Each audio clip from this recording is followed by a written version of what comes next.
Hello అండి, welcome back to my channel. ఈరోజు మన రెసిపీ వచ్చేసి జామ్. అది కూడా ఇంట్లో చాలా ఈజీగా చేసుకోవచ్చండి. ఇక్కడ నేను యాపిల్తో జామ్ ప్రిపేర్ చేశాను. ఇంట్లో ప్రిపేర్ చేసుకున్నాం కనుక చాలా హెల్తీగా ఎలాంటి ఫుడ్ కలర్ యూస్ చేయకుండా చేశానండి. మీరు కూడా మీ పిల్లలకి ఇలా జామ్ చేసి పెట్టండి, చాలా ఇష్టంగా తింటారు. మరి ఈ యాపిల్ జామ్ని ఎలా చేశానో చూద్దామా అండి. ఇక్కడ నేను యాపిల్ జామ్ కోసం 3 యాపిల్స్, 1 బీట్రూట్ తీసుకున్నానండి. వీటిని మనము సాల్ట్ వాటర్‌లో బాగా కడిగేసి ఇలా పక్కన పెట్టేసుకోవాలి. నెక్స్ట్ వచ్చేసి ఈ యాపిల్ జామ్‌లో కలర్ కోసం నేను ఈ బీట్రూట్‌ని యూజ్ చేశానండి. ఇప్పుడు యాపిల్‌కి మనం మొత్తం ఇలా పీల్ ఆఫ్ చేసి పక్కన పెట్టేసుకోవాలి.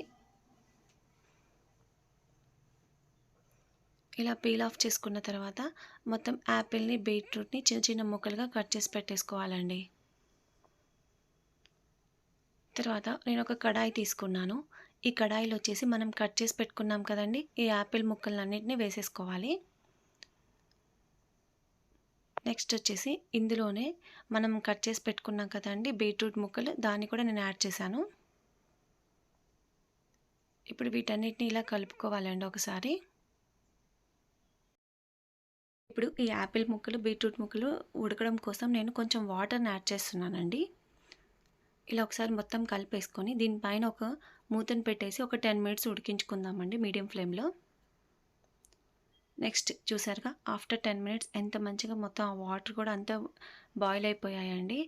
మొత్తం ఏమీ లేదు, మొత్తం చాలా బాగా ఉడికిపోయింది.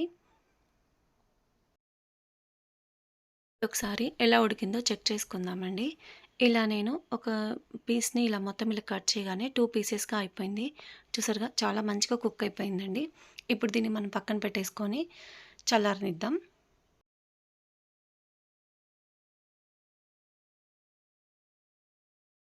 ఇలా చల్లారిపోయిన తర్వాత నెక్స్ట్ నేను ఒక మిక్సీ బౌల్ తీసుకున్నానండి.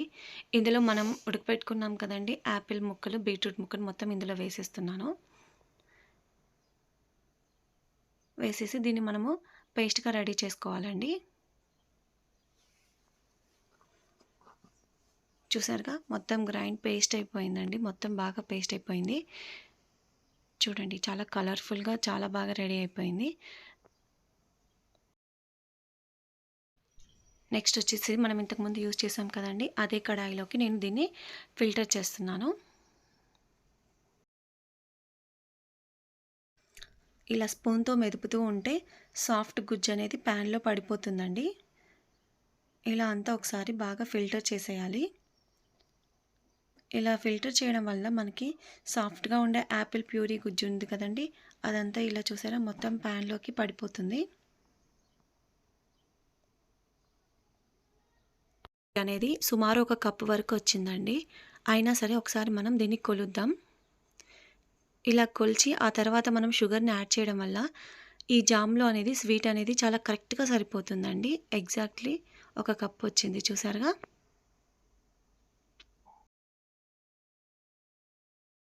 ఇప్పుడు దీన్ని మనము ఏ కడాయిలో అయితే జామ్ చేయాలనుకుంటున్నామో ఆ కడాయిలోకి వేసేద్దామండి. నెక్స్ట్ దీన్ని గ్యాస్ పైన పెట్టి కుక్ చేసుకుందాం. ఇది కరెక్ట్‌గా మనకి ఒక కప్ ఉందండి ఈ యాపిల్ మిక్స్ వచ్చేసి. ఈ 1 కప్ యాపిల్ మిక్స్‌కి నేను 3/4 షుగర్ తీసుకుంటున్నానండి. అంటే ముప్పావు కప్పు షుగర్‌ని, ఇది కరెక్ట్ లెవెల్ అండి. మీరు కొంచెం షుగర్ ఎక్కువగా కావాలనుకున్న వాళ్ళు ఒక కప్పు తీసుకోవచ్చండి. ఇప్పుడు దీన్ని మొత్తం ఇలా ఒకసారి కలిపేద్దాం. ఈ షుగర్‌ని యాడ్ చేయడం వల్ల ఈ కన్సిస్టెన్సీ అనేది కొంచెం పలచబడుతుందండి. ఇలాగే మనం కలుపుతూ దీన్ని కుక్ చేసుకోవాలి. చూసారుగా ఇలా మీడియం ఫ్లేమ్‌లో కలుపుతూ ఉండడం వల్ల ఇలా దగ్గర పడుతూ ఉంటుందండి.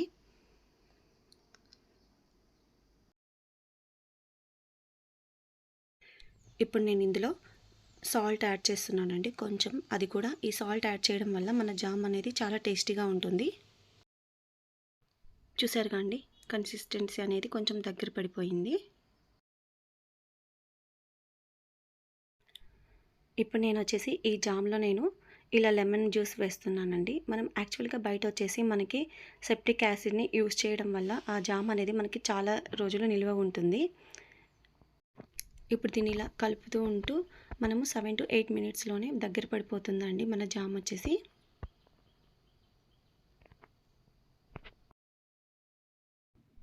జామ్ అనేది కరెక్ట్ స్ట్రక్చర్ వచ్చిందో లేదో చూడడం కోసం నేను ఒక ప్లేట్లో జామ్ని వేసుకుంటున్నానండి. నేను వేసిన దగ్గర ఏ ప్లేస్లో అయితే వేసానో అదే ప్లేస్లో ఉంటుంది కనుక ఈ జామ్ అనేది కరెక్ట్గా వచ్చింది. చూసారా, నేను ప్లేట్ ఇలా అనగానే అది అలాగే ఉంది. సో ఈ మన జామ్ అనేది రెడీ అయిపోయిందండి. ఇప్పుడు మనం దీనిని గ్యాస్ ఆఫ్ చేసి మొత్తం కంప్లీట్గా కూల్ అయ్యేలాగా పక్కన పెట్టేసేద్దామండి. ఇప్పుడు మనం ఏదైనా ఒక గ్లాస్ బాటిల్లో ఈ జామ్ని అనేది మనం వేసేసుకుందామండి మొత్తం కూల్ అయిపోయిన తర్వాత. ఇప్పుడు ఇలా ఈ బాటిల్లో వేసేసి మనం ఫ్రిడ్జ్లో పెట్టి స్టోర్ చేస్తే ఈ జామ్ అనేది 1 మంత్ అయినా నిల్వ ఉంటుందండి. ఇంట్లో ఇలా చాలా హెల్తీగా మనము ఎలాంటి ఫుడ్ కలర్ లేకుండా ఇలా జామ్ చేసి మీరు కూడా మీ పిల్లలకి సర్వ్ చేయండి. చూసారుగా అండి, మనం బీట్రూట్ యూజ్ చేయడం వల్ల చాలా కలర్ఫుల్గా మన జామ్ రెడీ అయిపోయింది. ఇప్పుడు దీన్ని మనం చపాతీలోకైనా బ్రెడ్కైనా అలాగే మనము అప్పుడప్పుడు ఇంట్లో కేక్ చేసుకుంటుంటాం కదండి, కేక్లోనైనా సరే ఈ జామ్ని మనం యూజ్ చేయొచ్చు. చూసారుగా అండి, చాలా హెల్తీగా ఎలాంటి ఫుడ్ కలర్ లేకుండా మనం ఇంట్లోనే ఈజీగా మన జామ్ని రెడీ చేసేసుకున్నాము. ఈ వీడియో మీకు నచ్చినట్లయితే మీ ఫ్రెండ్స్కి, ఫ్యామిలీస్కి, రిలేటివ్స్కి షేర్ చేయండి. అలాగే సబ్స్క్రైబ్ చేసుకోండి. థ్యాంక్స్ ఫర్ వాచింగ్ అండి.